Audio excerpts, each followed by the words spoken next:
La Piazza Maggiore è da sempre uno dei luoghi d'incontro dei montagnanesi.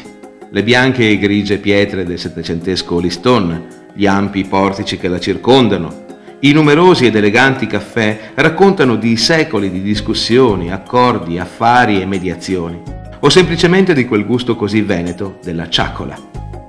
Tutto attorno, in una ideale sfilata, i palazzi costruiti in epoche diverse, dal 400 al 900, testimoniano l'antica ricchezza delle potenti famiglie cittadine che eressero nei secoli Montagnana.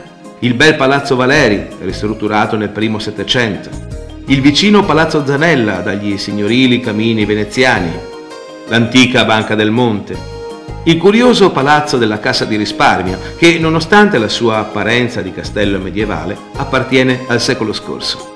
Gli unici edifici risalenti a un periodo vicino a quello delle mura e dei castelli sono quelli che sorgono sul lato nord-orientale della piazza e risaltano appunto per la loro disadorna semplicità.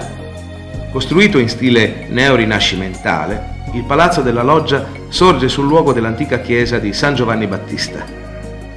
Sul limitare del Liston, il monumento a Vittorio Emanuele II sorge in luogo dell'antica colonna veneziana collocata attualmente in Piazza Grani.